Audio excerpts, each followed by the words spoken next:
네, 안녕하세요. 반갑습니다. 해피바이러스입니다.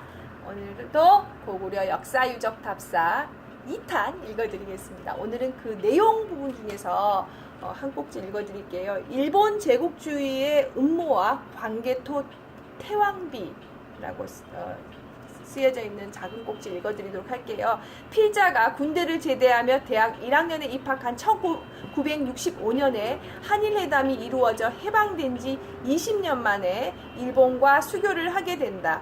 이때부터 일본인들은 차츰 한국을 방문하기 시작했고 한국인과의 접촉이 시작되었다. 1학년을 마친 겨울방학 때, 그러니까 1966년 1월 필자는 국제어 에스페란토를 배우게 되었으며 그 덕분에 그해 3월에는 일본 학생들과 접촉을 시작하여 매년 정기적으로 교류에 참가하였다. 비교적 일찍 일본의 젊은이들과 접할 수 있었던 것이다. 필자가 직접 일본을 방문한 1971년 이전까지는 주로 일본 학생들이 우리나라를 방문하는 형태였는데, 중립적인 국제공통어 에스페란토는 두 나라 학생들의 서로 다른 입장을 비교적 솔직하게 털어놓을 수 있게 했다. 그런데 만나서 얘기할 때마다 두 나라 젊은이들은 양쪽 모두 큰 충격을 받게 되었다. 우선 일본 학생들은 이웃나라에 그동안 닫혀있던 나라에 여행 간다는 가벼운 기분으로 찾아왔는데, 갑자기 한국 학생들이 거의 싸울 듯이 팔을 걷어붙이고 일본을 힐난하며 나오는데 경악을 금치 못했다. 일본은 35년간 우리를 식민지 통치하였다. 어떻게 생각하느냐? 사과하라. 심지어 토론 도중 뒤에서 죽여라 하고 소리 지르는 학생들도 있었다. 해방된 지 20여 년 한국의 젊은이들은 비록 해방 이후 태어났다 하더라도 식민지하의 잔악상을 어제 일처럼 기억하고 있었으니 그럴 수밖에 없었다. 그런데 일본 학생들은, 왜 한국 학생들은 가는 데마다 이렇게 싸우려고만 드는지 영문을 몰랐고, 이러한 태도는 한국 학생들을 더욱 분노케 하였다. 더구나 토론이 좀 더 깊이 진행되면 옛날 우리나라는 모든 문화를 일본에 전해주었다. 고대에는 우리나라의 세력권에 있던 일본이 조금만 힘이 생기면 임진왜란이나 일으키고 제국주의 침략이나 하느냐고 추궁하기 시작한다. 이러한 질문에 대한 일본 학생들의 대답이 나오면 이제는 한국 학생들이 충격을 받고 어리둥절해한다. 왜 사과를 해야 하는지 모르겠다. 처음 들어보는 소리다. 일본 문화는 한반도에서 들어온 것이 아니라 중국에서 들어왔다. 고대 일본은 한국의 세력권에 있지 않았고 오히려 삼국시대의 조선반도 남부에 미만화를 두고 일본이 통치했다. 부끄러운 얘기지만 당시 통역을 맡았던 필자는 미만화가 무엇인지 몰라 몹시 당황했으며 교수님들에게 물어보아도 결과는 마찬가지였다. 일본 학생들이 한문으로 임나 일본부라고 써주어도 처음 듣는 것이라 이해할 수가 없었다. 이러한 두 나라 학생들의 충격은 결국 5년 뒤 필자가 일본에 가 그들의 역사 지리책을 보고 나서야 이해할 수 있었다. 그것은 두 나라 학생들이 배운 역사 공부의 차이에서 온 결과였던 것이다.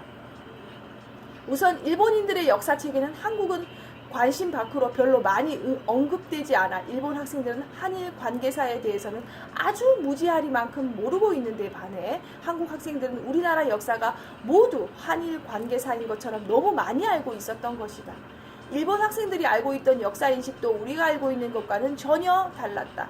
중고등학교 교과서에 4세기 후반 야마토 정권이 한국에 대군을 보내 2세기 동안에 걸쳐 남한 지역을 지배하였다고 크게 다루어져 있기 때문이다.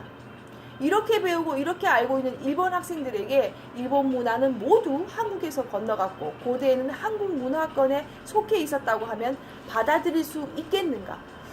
제가 이 내용을 읽으면서 일본 사람들의 그 행동이 이해가 좀 되는 부분이 있었고요. 그 역사를 어떻게 가르치고 배우느냐에 따라서 사람이 생각이 달라질 수 있다는 것도 이 책을 통해서 좀 알게 된 부분이에요. 우리는 그 일본에 대해서 어떤 생각을 가지고 있고 일본 사람들도 우리에 대해서, 일본 사람들은 기본적으로 자기 역사가 중국에서 왔다라고 지금 생각을 하고 있잖아요. 그렇게 배웠고, 근데 저희는 우리 문화를 일본에 전달했다라는 식으로 배웠기 때문에 전혀 거기부터 벌써 다르게 배워왔다라는 걸 알고 있고, 우리 측에서 지금 주장하는 부분인 이렇게 지금 책에도 나와 있듯이요. 임나 일본 부설의 증거, 광개토 태왕비라거나 쟁점이 되는 두 부분, 그리고 일본 사람들이 그렇게 주장하는 이유에 대해서도 나와 있고 그것이 맞지 않다라는 주장을 펼치고 있는 우리나라의 그 내용 이 피자 분께서 조사한 내용과 이렇게 또 다른 또 역사학자들이 근거를 대서 그렇지 않다라는 걸 증명한 내용들이 여기 이 책에 실려져 있더라고요. 아버지 가방에 들어가신다와 아버지가 방에 들어가신다라는 그 타이틀 문구를 가지고 또 그 설명을 또 해놓은 부분이 있고요.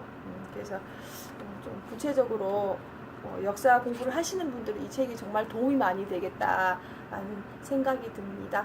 여러분 이야기 또 끝까지 제 목소리 들어주셔서 감사하고요. 또 한 번 더 이 책을 또 다루어야 될 내용이 또 있더라고요. 이 쓰신 그 교수님께서 굉장히 책을 재미있게 쓰셨어요.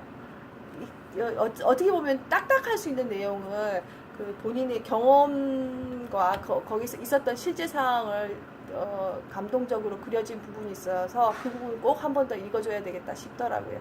그래서 다음 시간에 꼭 읽어드리겠습니다. 여러분 오늘도 행복하시고요. 사랑합니다. 저는 해피바이러스였습니다. 제 방에 오셔서 꼭 구독 눌러주시면 고맙겠습니다.